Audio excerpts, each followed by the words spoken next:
Kubadde mukimanyi nti companies ezibadde zitwala Abannayuganda mu Saudi Arabia okukola baaziyimiriza, baaziteekako suspect. Waliwo enjawulo ya suspect ne bbaani. Njagala ompulirize nkunnyonnyole bulungi. Bwe bakuteekako suspect baba bakuyimirizza obutaddamu kati basuspendinga companies ezibadde zitwala Abannayuganda mu Saudi Arabia okugenda okukolerayo obwakadaama.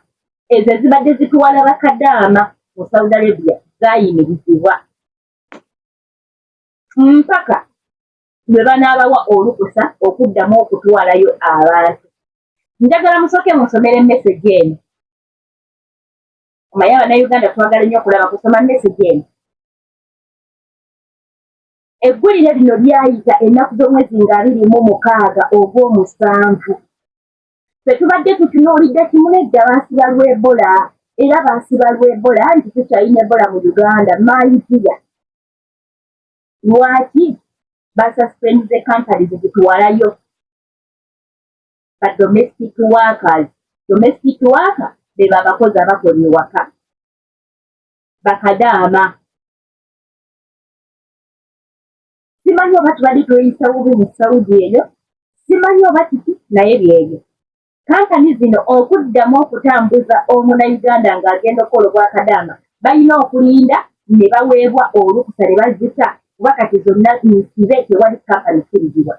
Tetugaanye wabaddewo kano akasiriikiriro nti waliwo Ebola tebakyakkiriza Bannayuganda kuva wano Uganda kuyingira Saudi. Ekyo ffenna kyetubadde tutunuuliza amaaso. Naye enkya ne we bakeera ne bagamba nti kaakati baguddewo Abannayuganda bakkirizibwa okuyingira e Saudi. Ng'eby'Ebola babijjawo ne bagamba kati tukkiriza Abannayuganda okuddamu okutambula bave wano e Uganda bayingire Saudi. Kadaama tewali kampani egenda kuyingizaayo. Ne we bata eby'entambula mpaka nga kampani zino ziguddwawo ne zitandika okukkirizibwa okuba nga batwalayo abantu. Oganda waliwo enjawulo ya suspect ne bbaani. Bwe bateekawo bbaani ku companies ne bateekawo bbaani tuba tetukyasuubira kuddamu kuyingira nsi ya Saudi nga tugenda okukolayo obwakadaama. Kubanga bwe babaaninga kampani zibatambuza baba babaaninzenga nammwe abantu aziro nga zo ogenda kukola bwakadaama babanga abakubaaninze obutaddamu oba obutayingira wadde okusala ng'ogenda kukolayo bwakadaama. Naye bbaani eyo oluusi bateekawo ebbanga kati olaba nga kadaama omutolosi bw'otoloka n'oyita ku deportation mateeka bakuwa bbaani. Kati bbaani eyo eyinza okuba ya myaka 5. Ng'emyaka 5 bwe ginaggwako ojja kuddamu oyingire Saudi. Oba okitegeera ekintu ekyo. Kati eno sasipa eba y'akaseera. Kati kampani zino baazisuspendinze, baaziwadde suspect. Naye gye tutamanyi ya bbanga ki. Omuntu ayinza okugamba nkususpendinze ku mulimu okumala emyezi 2 nga tokola. Olina kubeera eyo ewammwe ne weeyiya gw'omanya. Emyezi 2 bwe giggwaako bakuweereza ebbaluwa eddamu ekuyita oba ne wezzaayo. Ye suspect ebeera ya bbanga oba mwezi oba wiiki. Kati Saudi yateekawo suspect ku companies zonna ezibadde zitwala Abannayuganda okugenda okukolayo obwakadaama. Baaziteekako suspect okuva ennaku z'omwezi nga 26 Ogw'omusanvu. Kati abantu abasinga egguliro lino tubadde tetulimanyi. Kati mbadde nnina bye nnoonyereza n'engwa ku ggulire lino. Ne nnyongera okugenda ku webusayiti eziwerako nga zonna zikyogerako. Ku webusayiti eyo era nabirabye in the morning ne nkolayo vidiyo ne ngiteekayo ku TikTok era etambudde nnyo. Etambudde. Naye tebabaaninze wabula baataddewo suspect gye tutamanyi yadde. Kati nja kiipinga nga nzirayo okukeberayo ku webusayiti eno. Bwe banaaba nga kampani baziguddewo nja kudda mbategeeza. Lwaki nkoze vidiyo eno? Mugenda kudda eyo omuli eyo mutabaala munoonya kampani era njagala genda Saudi oluusi totambulangako mukazi wattu oluusi watambulako mu nsi endala oyagala gezaako Saudi ogenda ogwa ku kampani ekutabe ssente oziteekeyo tomanyi bagenda kuggulawo ddi. Nze ngenda kubasaba gwe wena ayagala okutambula ng'obadde tonnateekayo kasenteko mu kampani sooka olindeko baggulewo. Bajja kuggulawo ebyentambula abantu babe nga baddamu okuyingira Saudi baggulewo bye baasiga mu Ebola era kampani zisigale nga nsige. Okitegera ekintu ekyo kampani tesigenda kubagamba.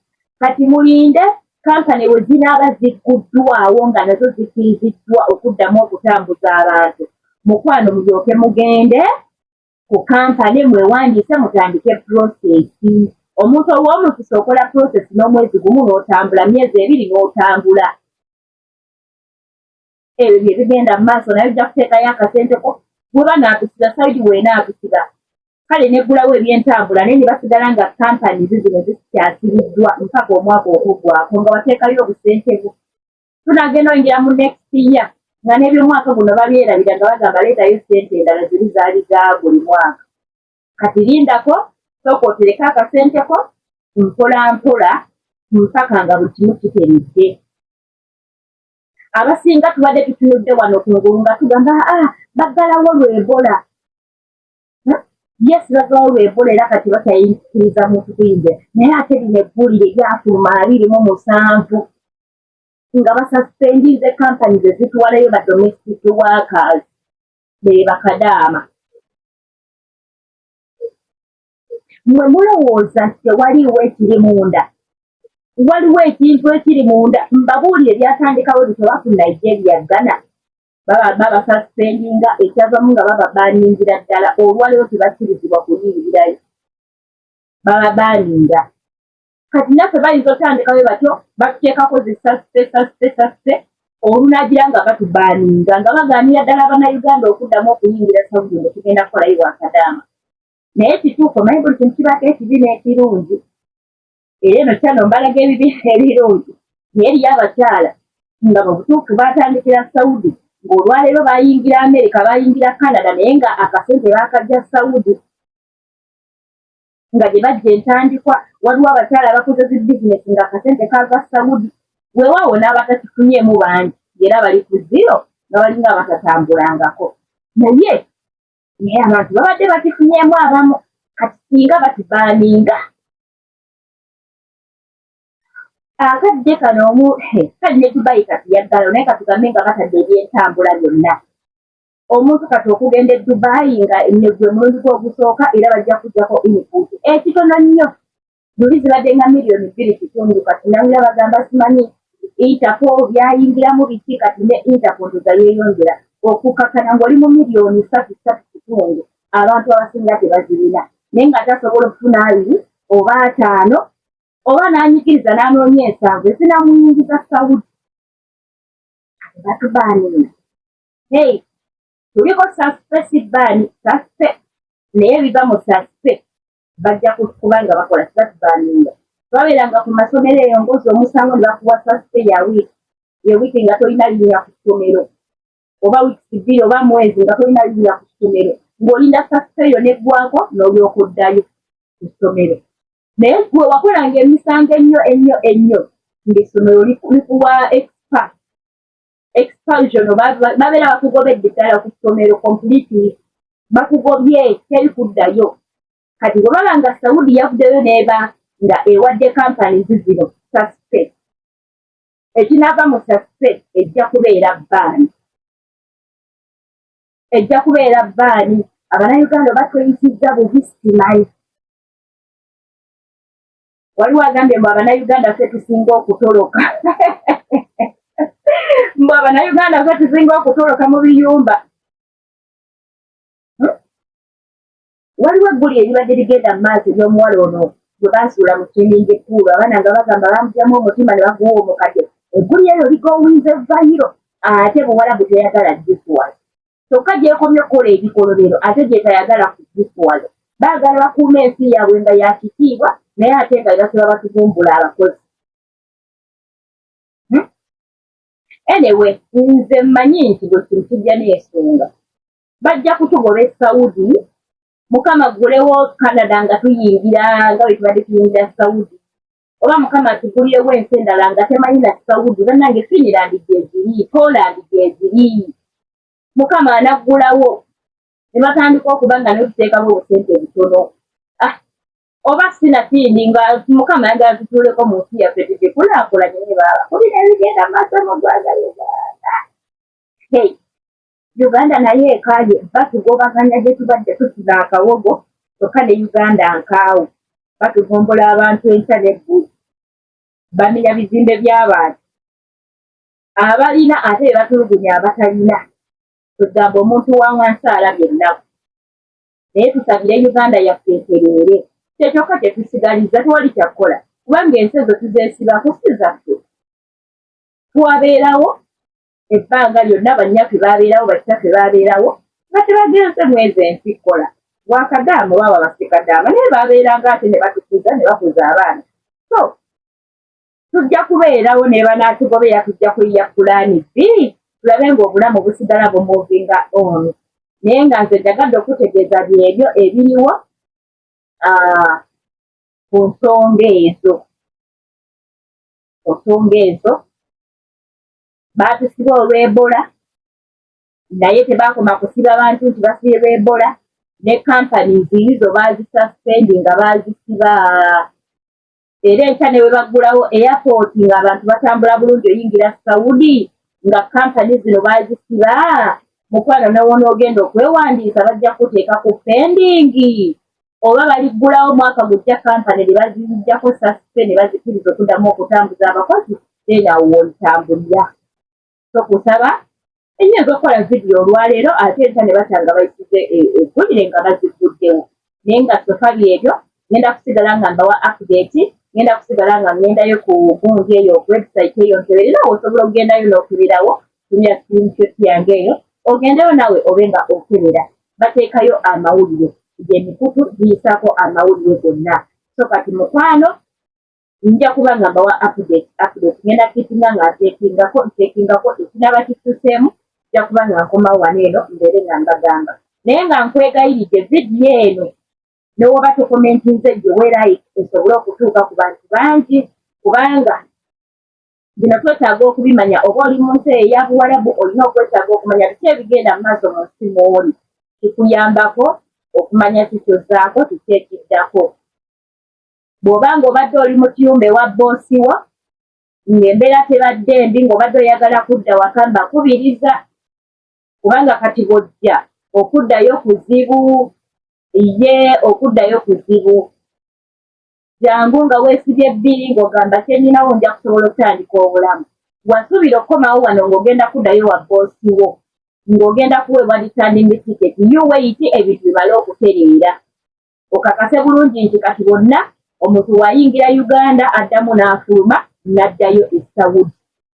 era okakase nti bonna oba okomyewo wano ojja kusobola okuddayo wa boosi wo naye ng'ebintu tebinnatereera sooka ogumemu okuleka ng'okooyo kola ng'oguma ekijja then komawe waka tewali akukase nze era mbasaba ng'oli mu kiyumba eyo boosi wo mutwale nga queen waba mukyalo omwami mutwale nga queen mubayite ku bayita batya majesty ow'ekitiibwa ke kaseera tugondeko kati abannayuganda ndooza tubadde tususawo amawaggali oba obuteeguya I don't know tebatandise okususpendinga companies ezitutambuza bajja kuziteekako bbaani ate bwe banaagiteekako bbaani tojja kusobola kwetwalayo kubanga kibeera easy nnyo okuyingira nga oyise mu kampani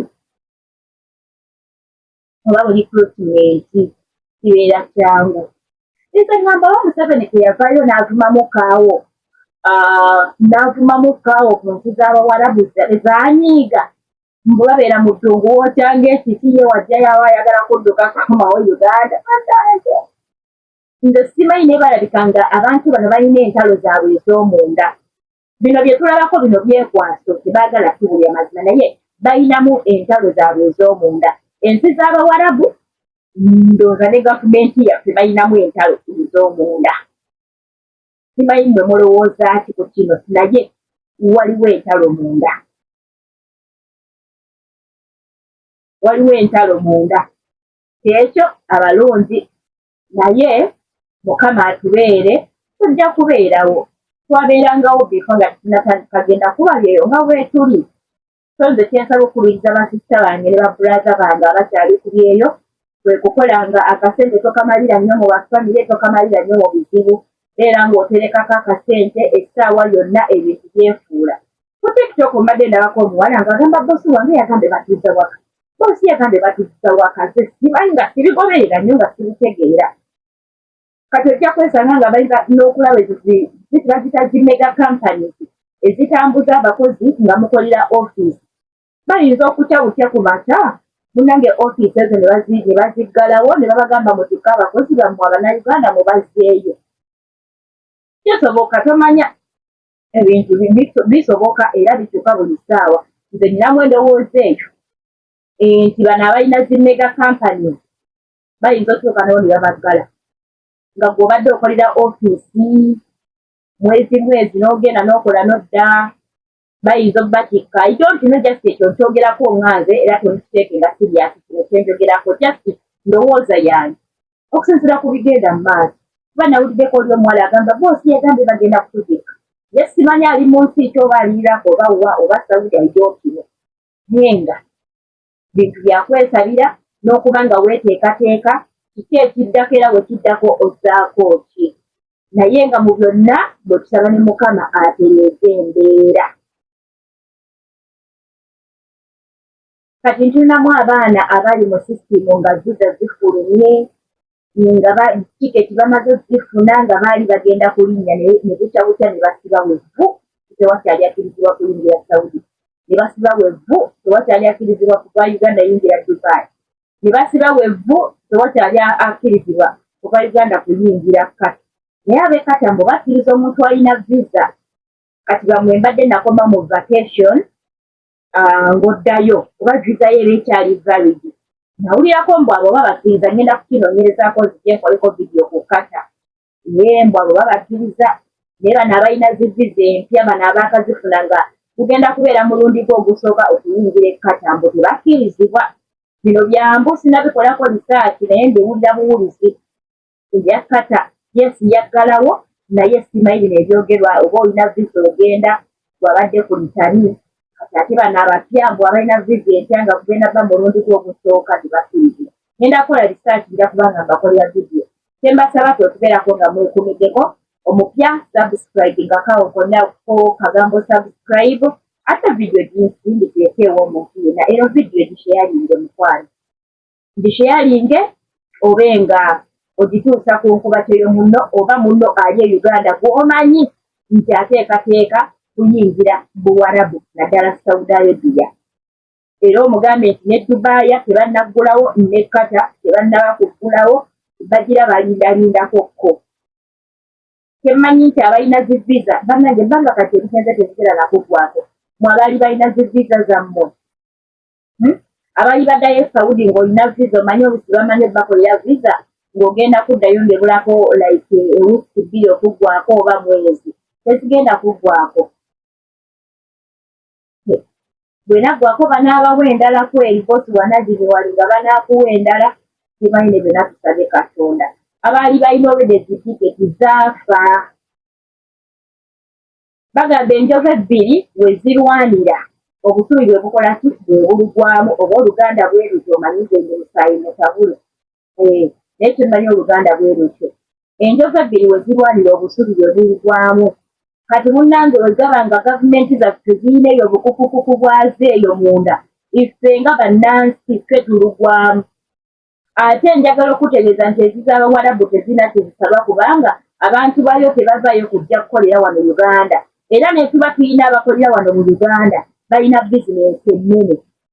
Tebasobola tusubira nti waliwo Omuwarabu ajja wano Uganda n'akola obwakadaama. Never. Tusubira nti waliwo ava e Dubai Omuwarabu w'e Dubai oba ew'e Kata oba Oman najja n'akola wano obwakadaama. Era we bajja okukolera wano babeera eza balinawo mafactories amanene balinawo amaduuka amanene ebintu ebinene bwe bityo basobola okufuna ssente nayo.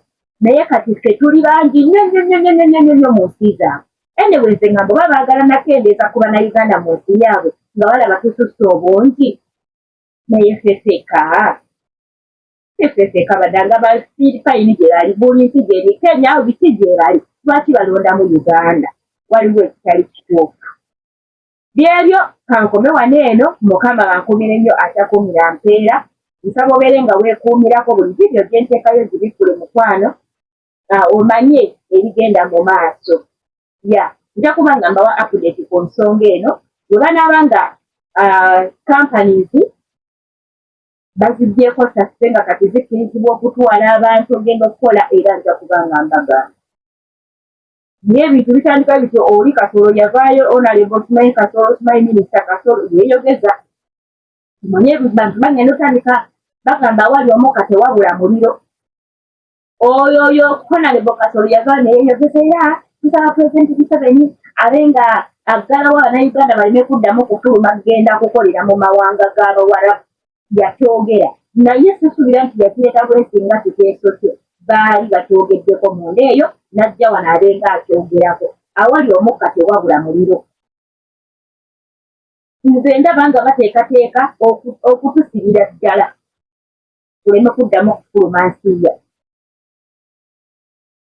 Mukama yamanye ekijja kijja yaba yateekateeka tekirina kyakukola naye nga byabalungi ate temwerabira nti nina Airbnb ne airport pick-up Airbnb ennyumba ebeeramu buli kimu gojja n'opangisa oba lunaku oba nnaku 2 oba 3 n'owummulirawo buli kimu kibeeramu fumbiro munda toilet munda buli kimu omuntu kyakozesa ewaka weefumbira gaasi mwali masepiki bikopo masowaani byonna mwebiri so kati gwe mukwano okola gwakulya kwebaka ffe tujja ne tukulongoosiza munnange obeera kwini obeera kingi tujja ne tukulongoosiza buli lunaku olw'omukaaga kiriina wange ayitayo najja n'akulongoosezaako n'akwoleza ku ngoye egamba gwekola gwakulya kwebaka Mukama bankuumire tusinkane vidiyo zezidako.